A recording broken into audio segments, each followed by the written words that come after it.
Hello, and welcome back to Fallen London. Today we are continuing our investigations into the Absconding Devil. The investigations actually have a lot of stuff happen in the opportunity cards, so I'm glad we now have a full opportunity deck to hopefully make some progress on that. So, to start with, our surly goat demon friend turned up. We should get him dealt with. He's back from whatever sulphurous hole he crawled into, keeping a lower profile, but still dogging your footsteps. This card will appear less often now. We can evade him, keep to the shadows, or confront him. You're not afraid of him? Much? Pretty sure. Yep, he's still far beyond our combat level, so let's take the sneaky route. Safety and solitude. He's stalking you, but you've evaded him for now. Alright, that's down to 1, so we'll probably run into him one more time in the course of this investigation. We've also got the church relationship card, which we're full up on favors, so we don't have any more to get there, but we can call in a favor to get help with our investigation. Solving a case, ask your clerical contacts. Not the most obvious avenue to pursue, but Londoners do confide in them. 50% chance of them knowing something, so worth a shot. We were fortunate. The bibulous cleric is keen to share confidences. Dates, times, places, faces. The man counts them off on his fingers with some pride. Excellent. Well, that should give us enough progress to hit the next step. Back to Moloch Street, yes.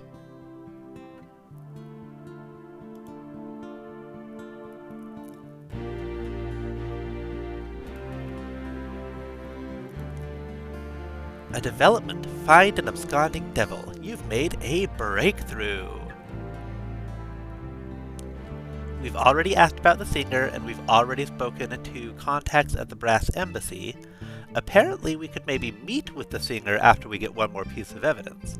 So our choices are to find the devil's lair or look for more evidence of the devil's schemes. Let's look for more evidence of the devil's schemes. Perhaps you can divine his ultimate intention. Excellent. A complex plan. He has been inquiring about possible investments in a steel mill, and a business that imports Procanesian marble. Procanesian? He has twice almost purchased tickets on a steamer for the tomb colonies. He has taken to visiting a jeweler's shop, where he is known to flirt menacingly with the shopgirl. How does it all fit together?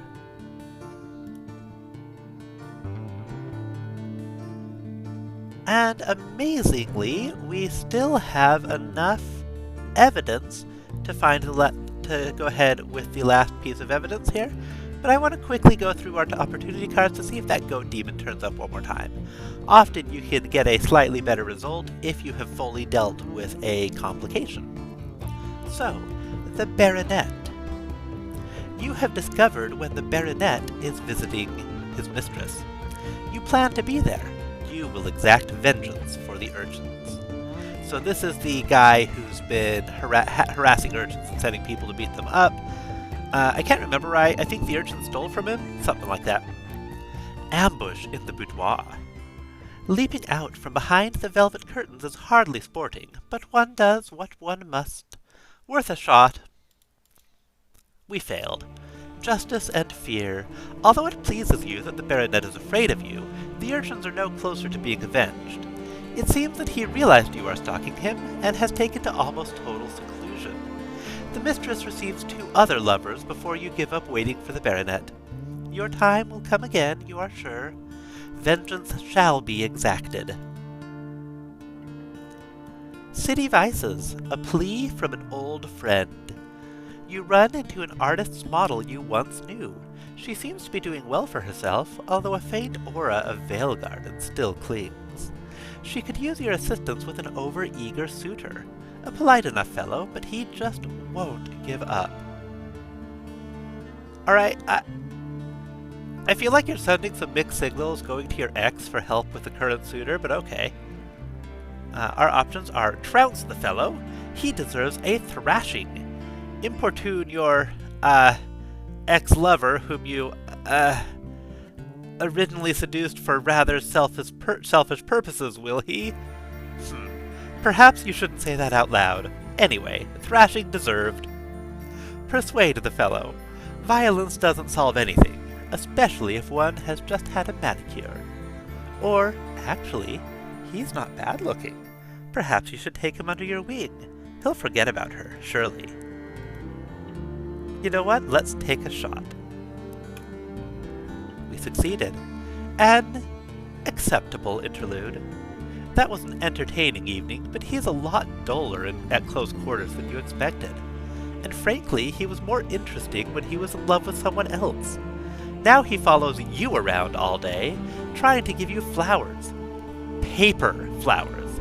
At least if they were real, you could sell the wretched things on. Perhaps you can find someone to take him off your hands. I think we got played.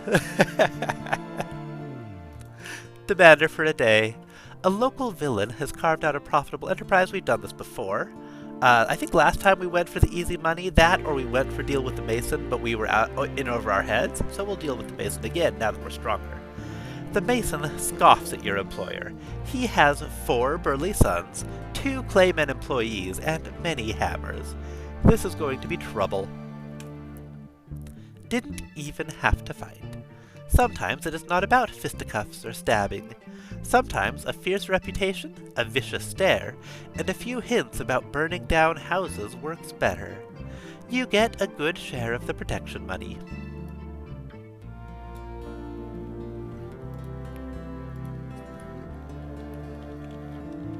Okay. The Shivering Reliquer and Pinnock are trundling by. Reliquers are the rag and bone men of Mr. Cups. They salvage junk and occasionally pay for it. The Shivering Reliquer and her rat companion Pinnock deal in screams and secret things. So each Reliquer that shows up, the Shivering Reliquer, the Curt Reliquer, and they each have a different companion, and they will sell different categories of goods for increasing amounts of scrap. As our watchful stat increases, more options open up, but also we could barely even afford one even if we wanted it. Now, most of the things they give, like here, I could trade scrap for Primordial Shrieks, but Primordial Shrieks are common, relatively speaking, and are not that hard to get. So my typical approach with the Reliquers and the scrap is to build up a lot of scrap and then eventually buy some of the high-end items that are a lot harder to get. One of the Reliquers even sells a type of fabric that is almost impossible to get anywhere else, and has a few uses. So that's largely what the point of the system seems to be. You can collect scrap from your housing cards and a few other sources, but mostly the housing cards. Turn them into the Reliquers for anything you might need for your other endeavors. Now, they also have a couple more options. This one, it's invite a Shivering Reliquer in for a chat. Basically, when you meet certain conditions, and if your hazards are high, you can ask the Reliquers to try to help you deal with that when they show up, but you only have a 60% chance of success. So it's slightly in your favor that it will help, but it could backfire horribly and make your menace worse, which if you're close to the line where you get punished for a menace getting too high, that can go horribly. So it's something I might play with in the mid-tier, but there are usually more reliable ways to remove a menace, so again, not my usual choice. When they show up, I usually have them recertify scrap. These two, they can do it at a different level. This one takes 5, 10, and 20. And basically, 50-50 chance. Either they will declare your scrap useless scrap, in which case you lose it, or they will recertify some of your useless scrap into better scrap. So essentially you either lose or gain the amount on a 50-50 chance. This one, though, it's 20, and if you lose, you only lose 18. So on average, it's a net gain over time, so that's usually what I go with. I'm not sure that's actually worth the action I spend on it, but it is what it is. Gift of Time, gonna hold on to that till we get room for a whole 10. The Secrets of Rats. We've done this one before, we still don't have a fancy rifle. Weather at last. The fog lifts on columns of warm air, rising from the factories and chimneys. Clouds form above, gaslit from below. For a moment it seems like London never fell.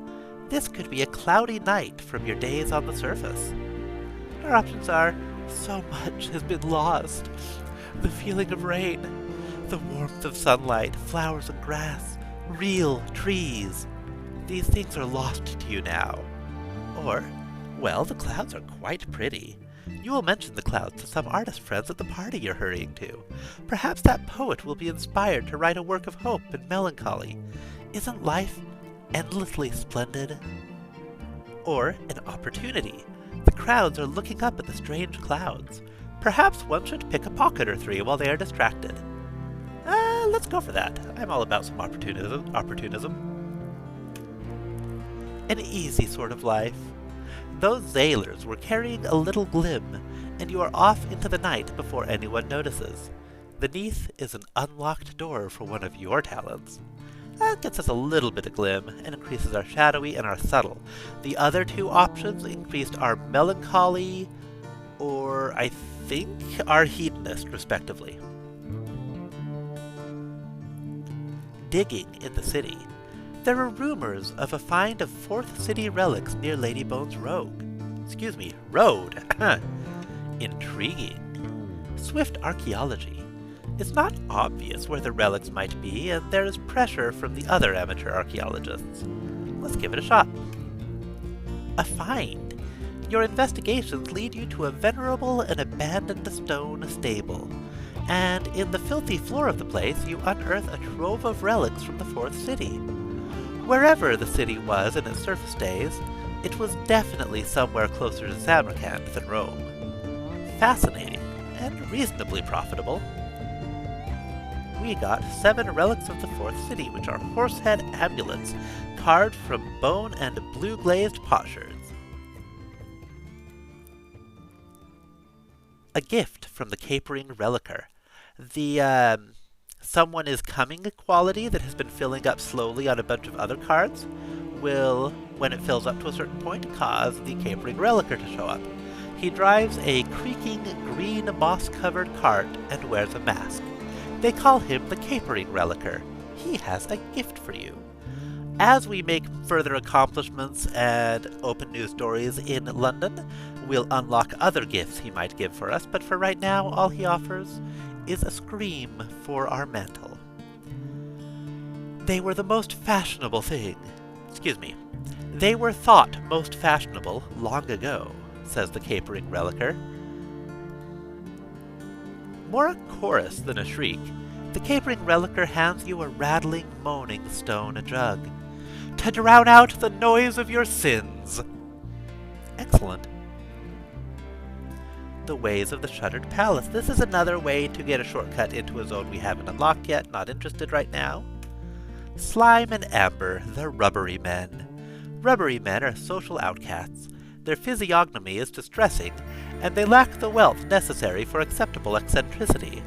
What approaches you now? Shake hands? The Rubbery Man lopes toward you, tentacles a-quiver. It extends one rippling handicle. Does it want you to take it? Our other options are give it some amber. It points one gloved hand at the pocket where you're keeping the warm amber, and burbles a mucus-filled question, does it want it back? That could spend amber for a favor instead of gaining scandal. I say let's take the scandal. Accept a damp gift. He's proffering something that looks like a child wrapped in muddy mislins? An internal organ from some tremendous insect? An egg sac? He seems reluctant, though. That would be to trade favors for amber. Follow the rubbery man and the constable into an alley. Ever since the tentacled entrepreneur ran for mayor, the constables have done more to protect the rubbery men. But the specials don't work for free. You could intercept the protection payment. That's to be mean to the rubbery men. I don't want to do that. We're going to shake hands. Dripsum. You grasp the proffered appendage. The sensation is that of plunging your arm into a bucket of jellied eels. You stand like this in solemn silence for several minutes.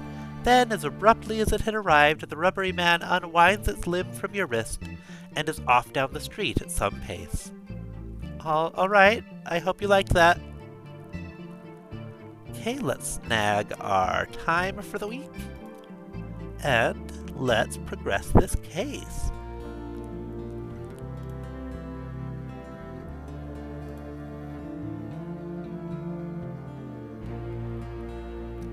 Let's arrange a meeting with the singer.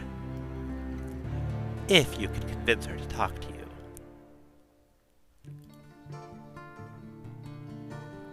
Walk with me. You catch up with her in the street. She looks everywhere but at you. She looks everywhere but at you as she speaks. We're going away together. Yes, it's love. You'll find it's always about love in the end. Don't interfere. Finally, she meets your eyes. I'm not a good enemy, and I don't want to see you again. And that's all you get. Is she speaking the truth? Apparently, we've put things together enough to know that the devil is fleeing for the tomb colonies, specifically.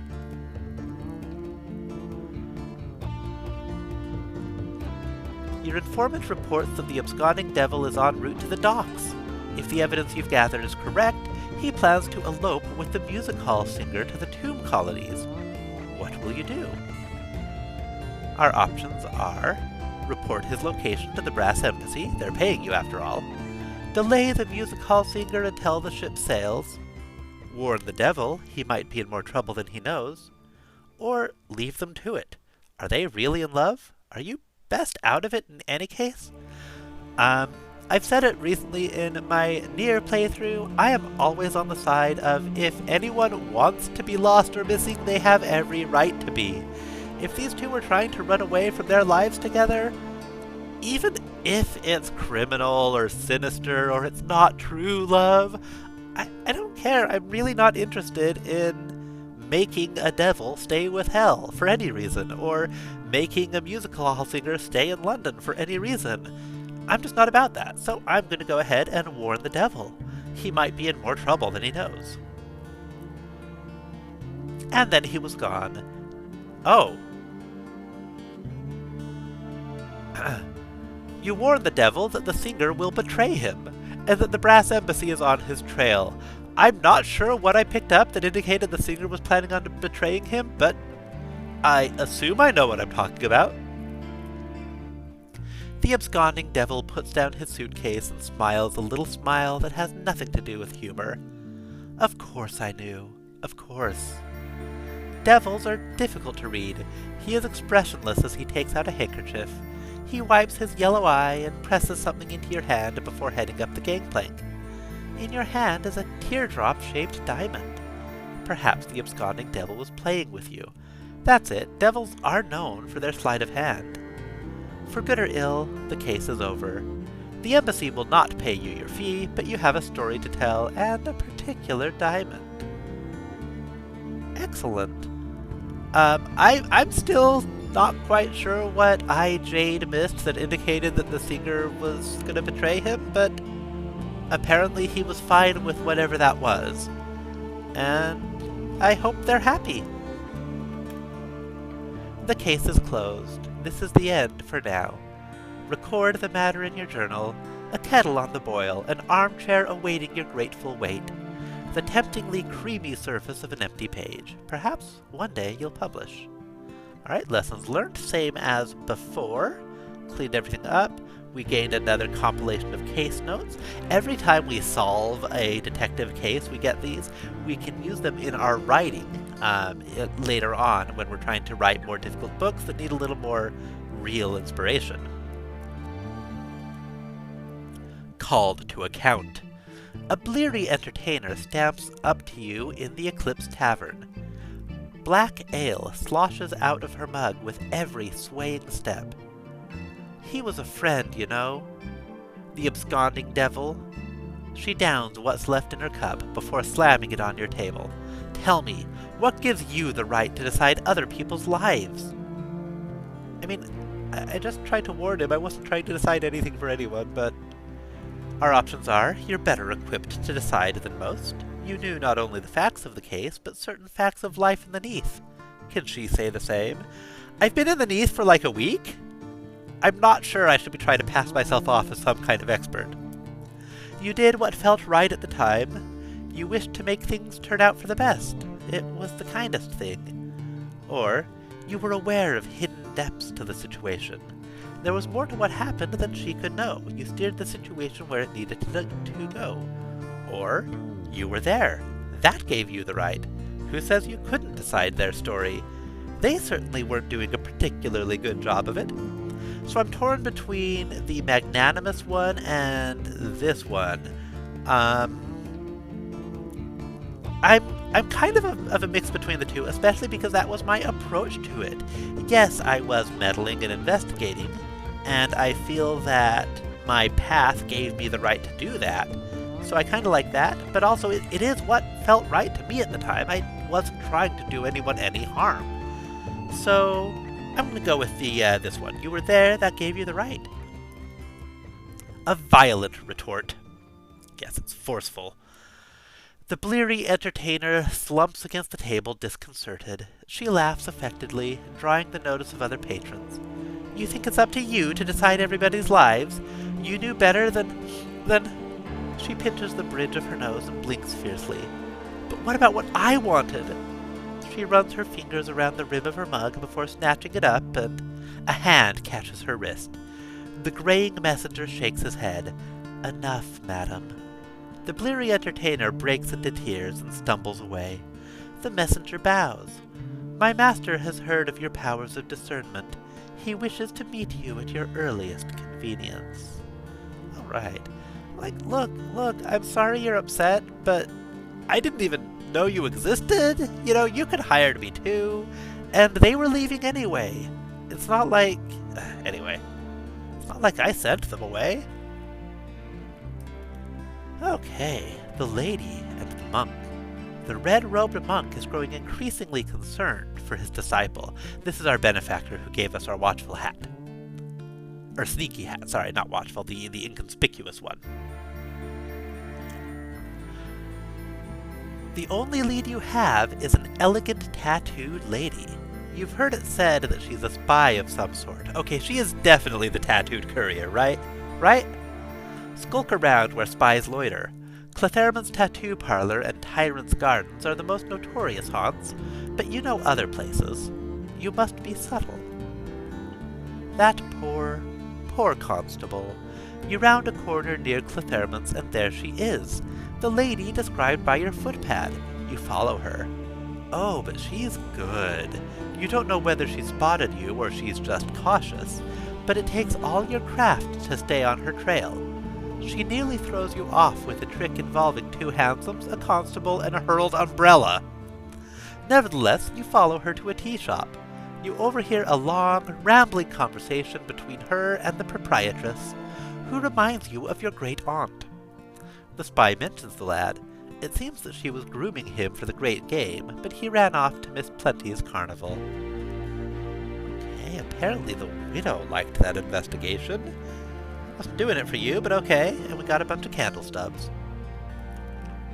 Alright, well, we have wrapped up our investigations here in Ladybones Road and in Moloch Street. Okay, yep, that's the next step of making your name. Detective, do you have any new cases for me? Let's see what this is. I'm not sure I've seen this card before. Discuss a minor case. The conclusion has already been reached. The client has paid... No, this is something we'll do next time as we're getting ready to do the next step of making our name. That's how I usually do it. Okay, quickly, I want to check This one is prominence, I think? No. Stories, that's what I was looking for. So 3, 3, 3, 3. They are all perfectly even. I say let's actually stay in watchful for another round then. I'm kind of intrigued by this story. And we'll try that minor case. The conclusion has already been reached, the client has paid up, but something still worries the honey-addled detective. Perhaps you can piece together the loose ends. A neat bow. There is something of the great mind still there. His instincts are right, and his tentative thoughts make your work easy. You are left to draw the conclusions, to package the mystery neatly. The clues are all right there. He thanks you with a few clues from older cases. Okay, so that is not a whole case, that's just a repeatable talking with the detective and helping him. So let's look at making your name, a career-making case. It feels like the Lady Bones Road and Moloch Street Station feels really empty compared to like Veilgarden or Spite. Interesting. I wonder if that's something they're gonna work on. When I was doing all of this on my main, this was years ago, and there was a lot less side content in general. Okay. Every detective makes their name on a notable case. Will this be yours? Solve the case of the missing heiress to unlock new stories. A good lead. You've heard whispers of a man in dire need of a detective. A name and an address. Visit the Comtesse's father. He'll tell you what you need to know. Begin the case from Life on Lady Bones Road. Life on Lady Bones Road. The rattle of a passing hansom, the easy whistle of a constable as he proceeds in the direction of the docks, the soft creak of rope strung from Hangman's Arch, and the cheerful chatter of the crowd as it disperses after the hanging. Make your name. Begin a case, the disappearing heiress. Her father is desperate, but he has a low opinion of the constabulary. He would like to engage your services. We also have the side cards I want to explore first. Uncover society indiscretions. An aristocrat needs assistance with something they are unwilling to discuss in public. London's aristocracy defend their blue blood even more fiercely than their fortunes. If only they were better behaved, they wouldn't need to. Look into the circumstances of a betrothal. The courtship was brisk. Hard-nosed relatives have questions. All things in moderation. The lady in question has 3 husbands already. Does she really need a 4th? You present your findings to a triumphant aunt. She fills your hands with moon pearls and your ears with vindicated gloating. Okay, that card's gone. Discover the secrets of the Claymen. They stump, solemn and silent, through the Ladybone's bustle. They are the silent servants of the nobility, and the brute strength of Wolfstack docks. But can they be trusted? Scour the bookshops. The alleys behind Jekyll Gardens are stuffed with occult bookstalls. Perhaps you can pick up some mineralogical tidbits. Aha! A long, tedious day of trawling, but your tenacity has paid off. Your head is crammed with recipes for argillaceous earth and useful phrases in Loamsprach. And you have discovered that claymen can love, although it's not clear how they express their passions. Loamsprach, I believe, is the language of the claymen. Follow one of them. His path will take him through Flowerdine, whose denizens pounce on any whiff of weakness. Round and round, your glare sees off the Flowerdine toughs. The clayman is unaware, or uncaring, of your pursuit. He exchanges Loamsprach greetings with other claymen, and in the shadow of the rookery he trades nods with Jasper and Frank, a pair of notorious clayman criminals. Eventually, his route takes him back to Ladybones Road, where he studiously refuses to acknowledge a crumbling clayman sitting by the cellar doors of an abandoned public house. Interesting. back to society indiscretions, where we will follow a gentleman of suspect fidelity. His absences have grown more frequent, his excuses less rigorous. Oh, sir. You follow him despite where, his hat pulled low, he presses through the crowds to take Penny Street. He knocks on a certain door. The house is unnamed and unnumbered, but his business is clear. You see a flash of red stockings as the door closes.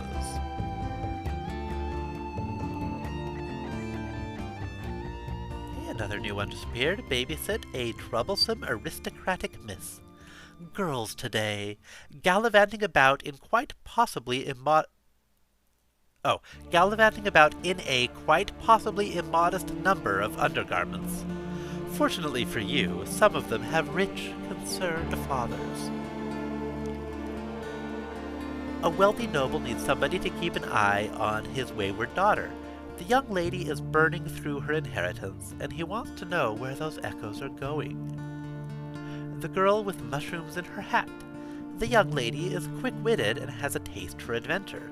No wonder Daddy is tearing his hair out. Follow her, but don't get spotted. How the other half lives. You pick up the lady's trail at Hangman's Arch, and she leads you a merry dance across the city. Gambling at the spider pits, a riotous lunch with society devils at Dante's Grill, and more shopping than you would have believed possible. By the end of the day, you have amassed some useful information and a great many expense claims. This card, associate with your different philosophy, that's if I want to change which investigative philosophy I'm associated with. I like the one I've got, so no problem. Making your name. Begin a case, the disappearing heiress. Her father is desperate, but he has a low opinion of the constabulary. He would like to engage your services. A tragic tale. The adventurous Comtessa has been gone for 3 days. Her father's strongbox lies mangled on the study floor.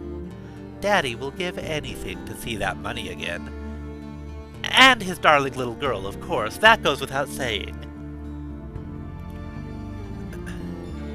Let me check if picking that up changed the Life on Lady Bones Road card real quick, because I wanted to see the other side of... Nope, it's not here. Oh well. Worth checking. We got an opportunity card. Okay, it's just the standard one for the devils, but hey, we can see if they have anything about our missing heiress. Burning Shadows, the devils of London. Courteous, rapacious, merciless, beguiling. The emissaries of hell are here for one purpose. Souls. Well, and also perhaps the company, the sights, and a little chamber music. Solving a case, seek knowledge from your infernal contacts. Risky. Unpredictable. Sometimes effective. Worth a shot. We were unlucky. Come closer, and I will speak to you. Of this picaresque quest of yours, certainly, but of the snarled roads, too, of the mint of souls, of the 3 kings and their lenses, of the exiles. Come closer. So we only got a little bit of progress because we were unlucky. We spent a favor with hell on that. We gained some nightmares from the horrors they told us about, and we gained a twist in our tale. We are now approaching the gates of the garden, whose icon is a skull. That's an interesting one. A little concerned. And of course we advanced our Walking the Fallen Cities, which is just learning about the old cities, which the devil obviously told us some about. Okay.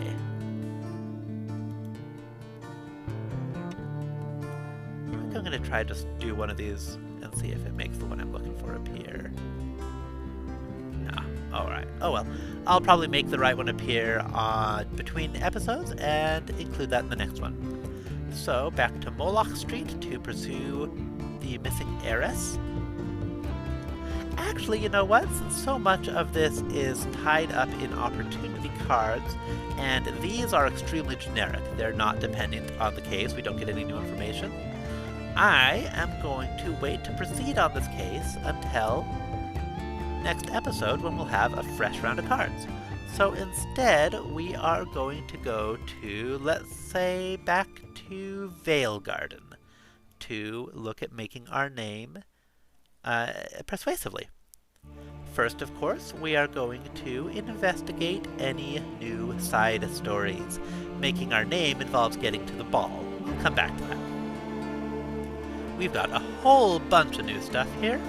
Like I mentioned, Veilgarden's so full, whereas Ladybones is so empty. So we'll start from the bottom here, because that's where a bunch of the new stuff is. Entering society. It is time to move in more refined company. These three all go away as soon as we advance our name. High society beckons. Well, let's put on our nice clothes. Actually, you know what? It's been a minute. Let me see if it's time for some upgrades. Go ahead and put this on into the episode. So we've got a whole bunch of moon pearls we can sell, but I want to check. I think no, none of those by land. So yeah, I can go ahead and offload those. I like to keep some on hand, of course, because you never know when you're going to run into something that needs it. Same with Rusty Gold, we've got a lot. I like that occasionally the shopkeeper says something commenting on what you're selling him.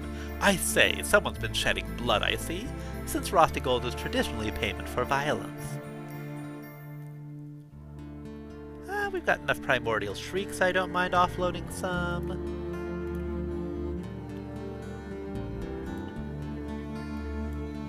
Surface currency is just money. Sell off some of these diamonds, but hold on to a few.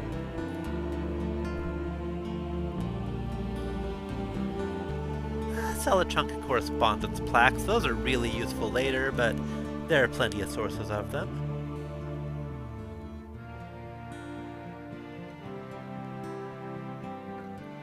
Oh, there's that item from... Okay, yes, a head full of picaresque tales.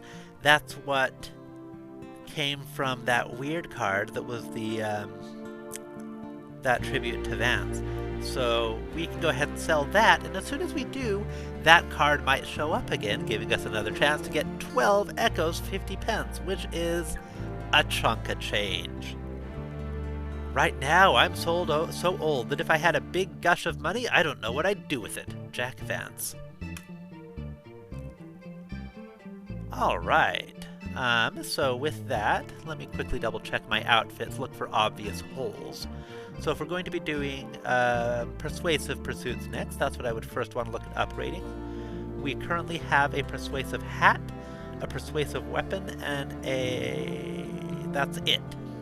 So we want anything but a hat and weapon that is affordable and persuasive. Let's look at gloves. Pair of Magician's gloves is affordable and has 2 persuasive, so we'll grab that right off.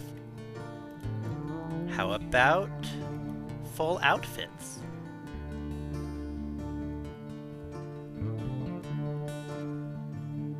A stained red velvet gown. Not what it was, but once it was something special. There's fancier stuff available here at Dauncey's and Fadget and Daughters, but they're all much more expensive. We could afford one. No, we'll go for the less expensive options, I think. For now. I want to be able to upgrade all 4 areas eventually anyway.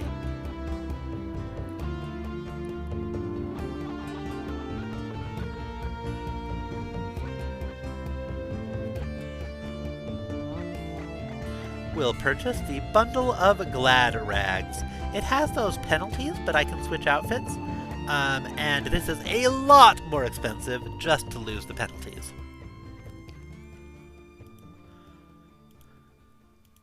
Okay, any persuasive pets that I can afford?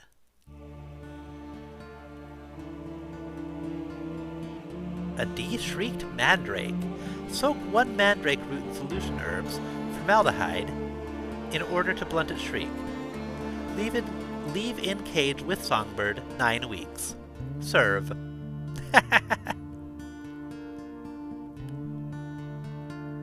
So let's pick up a de-shrieked mandrake. Well, first let me check. Redemptions, sells rather than pets. Companions, often criminals, who will work with you to serve your needs. If I could afford a winsome dispossessed orphan, that's a lot of persuasive, but we'll be going with this de-shrieked mandrake. Alright, next, shoes.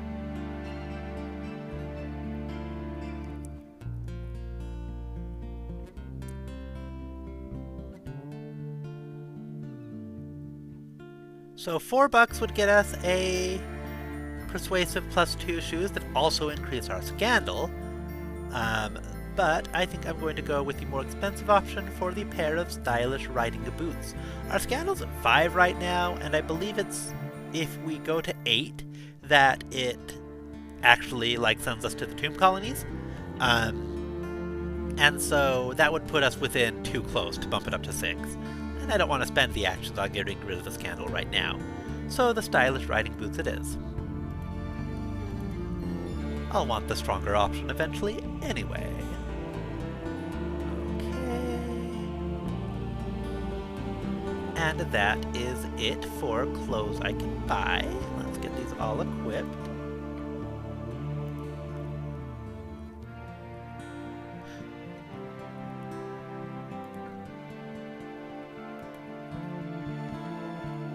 Okay, now we're getting 12 persuasive from our clothes, bringing us up to 53.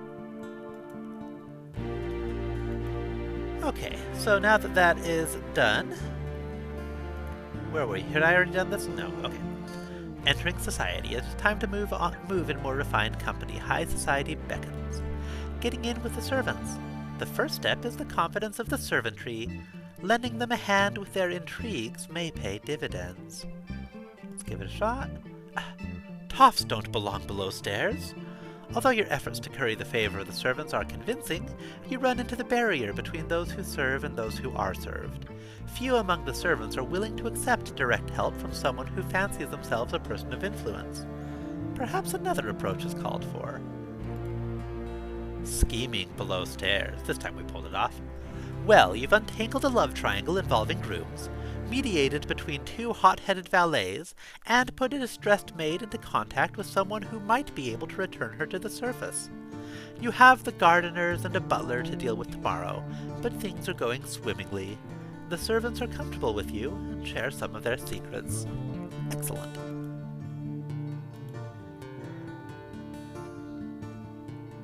The seamstress favor.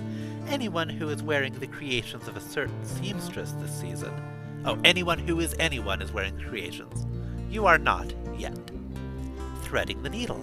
The seamstress charges a truly prodigious fee since she became fashionable. Perhaps you can charm a creation out of her. Smooth as velvet. How is this to work? Seduction? A poem celebrating her genius? In the end, the solution falls in your lap. The Duchess' private secretary mentions that Her Grace is thinking of commissioning a new gown, and you immediately hare down to the seamstress studio. You mention that you might be in a position to recommend her to the Duchess, and a few days later you receive a gift of some silk, and a promise that you'll be suitably clad come the next society event. Excellent. Are you in the book?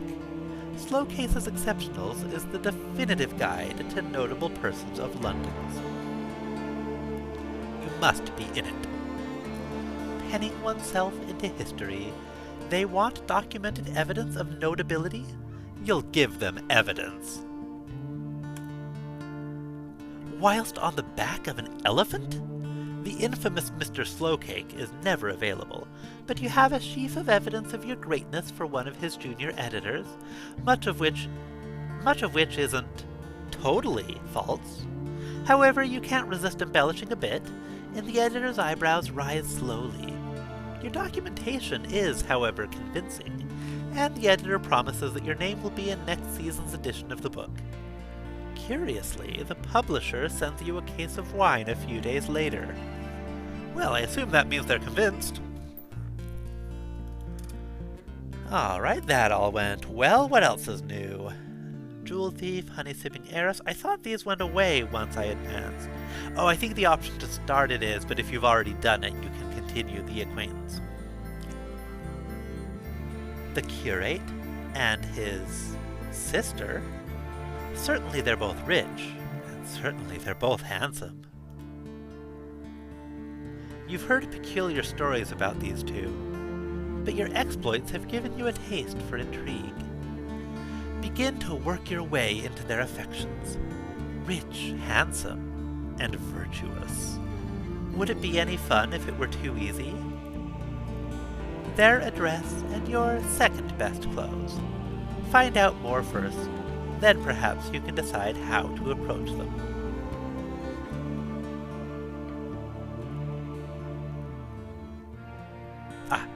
Gossip with the melancholy curate's servants. You have your eye on a handsome curate, or possibly his equal handsome enigmatic sister. If she is his sister, charm information out of them. Servants are all but invisible. A forgetful employer might share confidence when they're in the room. Scraps and tidbits. The details you learn vary from the fascinating to the completely trivial. She has a weakness for yellow silk. He has a terrible singing voice. She plays the piano. He speaks all kinds of foreign languages.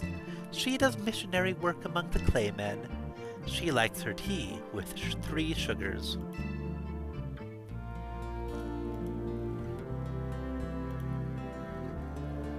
Says raising investigation to 3 will unlock more possibilities. Attend a service with the melancholy curate's church. He doesn't have a reputation for entertaining sermons, but his enigmatic sister attends too. You might learn something. Watch and listen. This may be the dullest sermon you've ever heard, but the church is warm, his voice is soothing, and you can admire his profile, or his sister's, at your leisure. Fearfully dull, but you learn a fair amount about the melancholy curate's character, and you eavesdrop when his sister talks to his parishioners. Also, on the way out, you snaffle a number of spare candles. The church has plenty, after all. Okay, gonna put that one on hold, since I just have to do that a bunch of times now, so I'll do that off camera.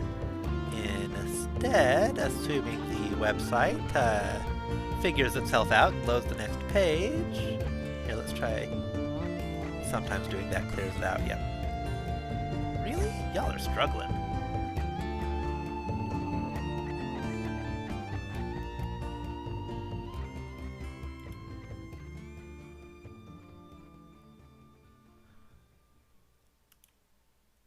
One moment, I'm going to try oh, perfect. There we go. Perfect. We have a couple of new cards here. A duel with a dead man, nothing new.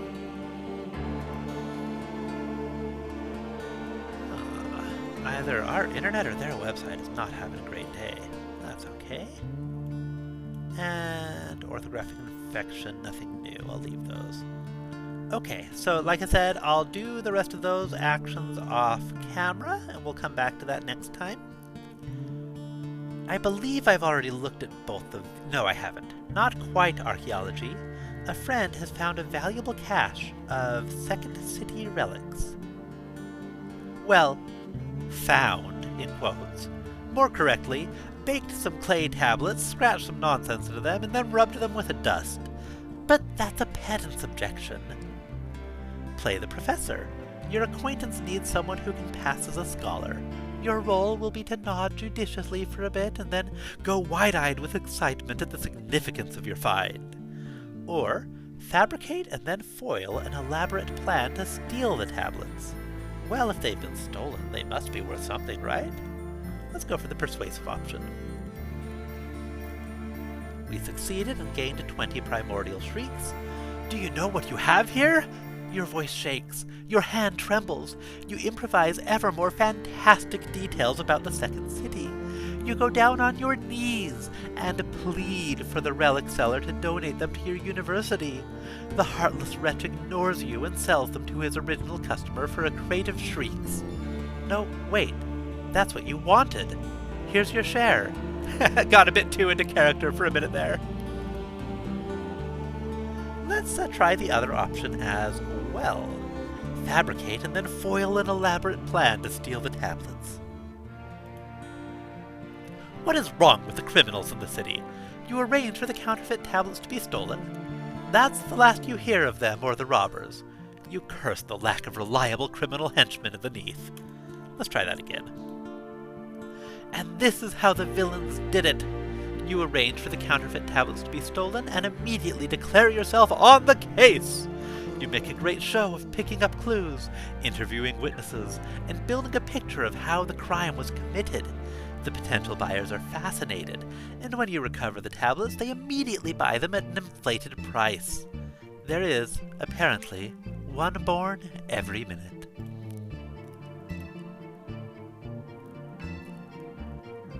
Let's... Where is it? Up here. Rescue Banned Books. A starving poet of your acquaintance has written a volume of poetry which has provoked public outrage. He has gone into hiding to avoid being exiled. All the existing copies have been confiscated by the Ministry for Public Decency. We will first pose as an investigator for the Ministry of Public Decency. You know enough about the contents of the book and the scandal it's provoked to bluff, but you don't have any sort of identifying papers. Would you like me to speak with your superiors? You are able to bluster your way past the constables on guard. You leave with an armful of books which will fetch a handsome price at the shadier end of the bazaar. Or find the work a new publisher. Work of this daring needs to be seen. Damn the censors. You'll see this book in print no matter how many copies they confiscate. Too hot to handle. Nobody will touch it. The Ministry have made it clear that anyone publishing this book will have their stock and possibly their offices incinerated. You'll just have to hang on to a copy and hope the furor dies down. Let's try again. Let's try again. Gosh darn it. These publishers are being difficult. There we go. In print. You find a publisher audacious enough to print it. He particularly enjoys your reading of one of the chapters and asks you whether you were involved in the research. You, of course, are too discreet to reply. The publisher scurries off to his press, deep in the endless machinery of Wolfstaff docks. You receive a few advance copies when his work is done. Excellent! Anything new in the honey dens of Veilgarden? Let's deepen our acquaintance with prisoners, honey. The dreams rotate, so there's often something new here. And also they change as a connoisseur of Neathy delights increases, because presumably we're building up a tolerance. A solemn procession. You stand on a glass crag, waiting for the sunrise. A crowd surrounds you. They would be considered ugly in the waking world with their many jointed limbs, their lipless mouths, their avid faces. Here they are lined with golden light and crowned with leaves. You wait together as a greater light grows in the east, a light like lions and amber. All at once you raise your arms and shout, and the shout goes up like day. I think we've seen that dream before, but that's okay. Anything to do with dabbling in the great game that wasn't here before? Oh, I guess this is so we can keep working on the tattoos. Is there something new here?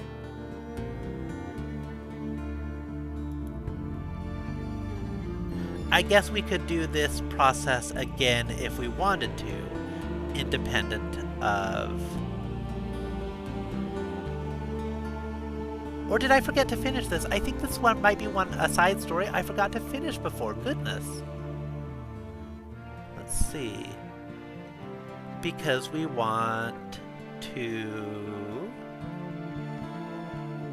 That's right, I just want to return her secrets to her, I think. Rather than selling her secrets to anyone. But we need the fascinating to get up to 8. You know, this has been sitting around for a while, and I keep forgetting about it, I think, so I am going to quickly... Wait, we must have finished this once. But it says it'll graduate me from Dabbler.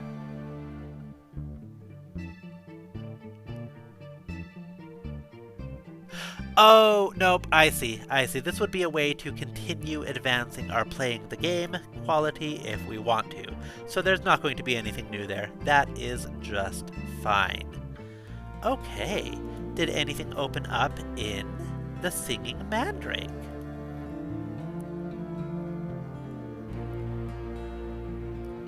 Charm and influential young rake. He's a bit of a buffoon, but has the ear of many. Getting to know you. Charming this fellow should be pleasant enough, and hopefully profitable. Something of an eye-opener. Some of the gentleman's tastes are a little eccentric, but you have a very pleasant few days. The fellow gets loose-lipped with a little port inside him, and you learn more of the secrets of the highborn and powerful. Keeping notes during your meetings would be gauche, I think it was pronounced gauche, but you furiously write down everything he tells you when you are apart. You feel you're getting somewhere, and these secrets may be useful in the future. Charming and influential society butterfly. She's very flighty, but has the ear of many. She could be a great help in high society. A few books, nothing too onerous. The lady in question often courts scandal, and she tells you some of her previous exploits over a bottle of sparkling mushroom wine. You soon gain her trust, and she tells you that others are intriguing against her. She offers to introduce you to some influential people, but asks that you hold on to some of her property that would be inconvenient for certain parties to know about. Certainly, happy to. Assist a dilettante poet in writing lurid poetry. A dilettante poet of your acquaintance is trying to write something truly outrageous. Unfortunately, his experience with scandalous indecency is limited. He thinks you might be able to help. Assist him with his research. You have plenty of material already, of course, but he's prepared to pay your expenses. All you need to do is take notes. Tales guaranteed to enrage the citizenry. You come back with a notebook full of frenzied, wine-stained jottings. Your friend is delighted. Between what he pays you, what you kept from your expenses, and what you learned in your researches, you'll be in secrets for quite a while. A riskier option. Bluff your way into the Parlor of Virtue. The Parlor of Virtue is the most notorious of the carnal establishments of Mr. Wines. Security is tight, but there is scandal aplenty. You plan to bluff your way in. Having certain needs.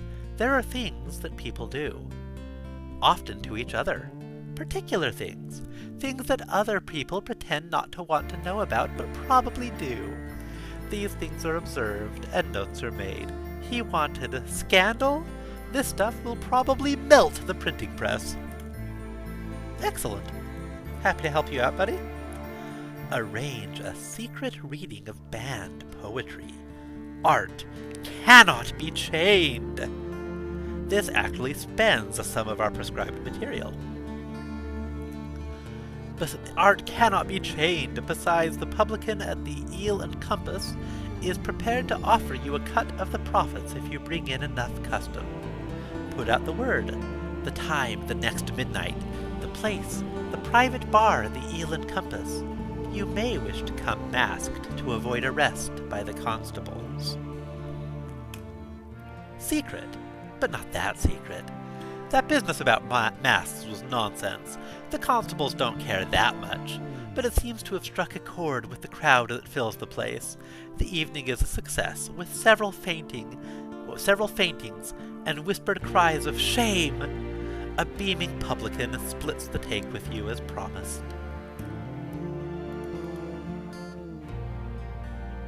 Into the Singing Mandrake itself. Nothing new.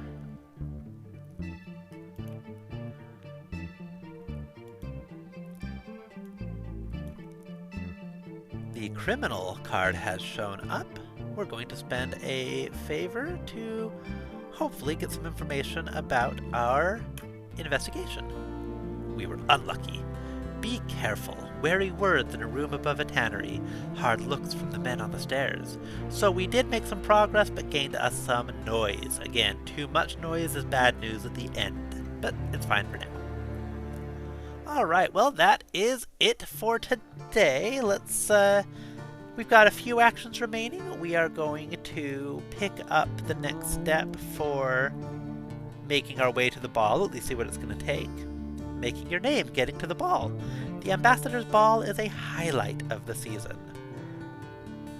You are tired of gate crashing. This time you're getting an invitation. Okay, so rather than being a drawn-out story, this one largely requires me to gather enough stuff to be able to do it.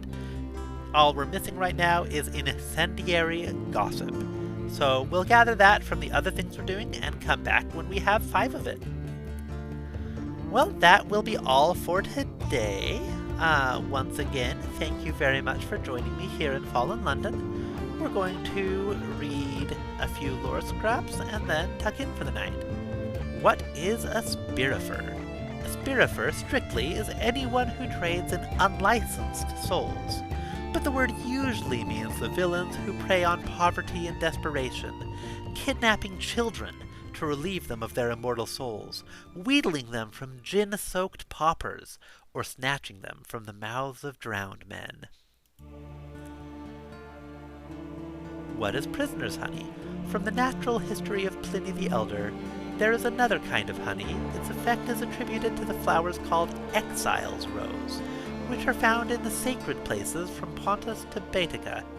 One who consumes these flowers departs and does not return. What do the rats sing? Where will ye go, O my bold ratty lad, to the docks or the flit or the zees? I'm off to the larder of Sir Stanley Smith for to fight for the mountains of cheese. I'm off for the gold and I'm off for the lass who ties pretty bows on her knees. And I'm off for the glory, I'm off for the fame, and the mountains of cheese. I'm called by the fife and I'm called by the drum. We'll fight for whomever we please. For devils, for brass, for the Empress's coin, and for mountains of cheese. There's some go by cart, there's some go by cart, and there's some go by ship, and some live in shroom stacks with fleas. I'll take a box and a post bag without locks to send me to the mountains of cheese. From Neathy Songs. And what do they sell in Hell? The bazaar's conveniently located for Hell, and Hell's envoys keep stalls and warehouses here, which is great if you want to buy brass, obsidian, sulfur, hydrogen, devilbone, or any of Hell's other well-known exports. Or if you want to sell souls, but you shouldn't do that. The starveling cat, swims like a bloodfish, tastes like a sprat. Alright, well, that is it for tonight. It has been a lovely day of investigating and exploring the new options in Veilgarden, and hopefully next time we'll be able to make our way to the ball and or complete our investigation into the missing heiress. Once again, thank you for joining me, and I will see you next time.